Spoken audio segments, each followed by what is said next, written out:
কেন এটা ধামাচাপা দেওয়া হবে?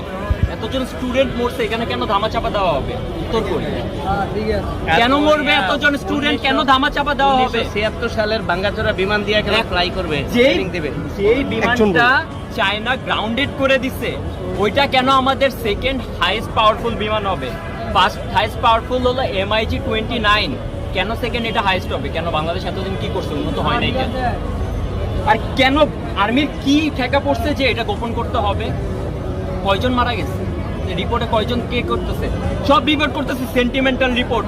একজন আমাদের ম্যাম একজন এখান থেকে বের হয়ে আসছে, ওনার এই রিপোর্ট করতেছে যে কি হয়েছে কি হয়েছে, একজন একটা সিঙ্গেল রিপোর্ট করে নাই যে কয়জন স্টুডেন্ট মারা গেছে, কয়জন ছেলে মেয়ে মারা গেছে। আরে ভাই নিচে ছোট ভাই মারা গেছে, হসপিটালে নিয়ে গেছে ভাই, অবস্থা দেখবেন আপনি,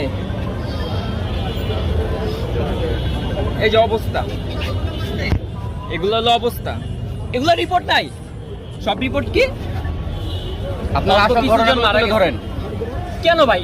এগুলো লুকানোর কি আছে?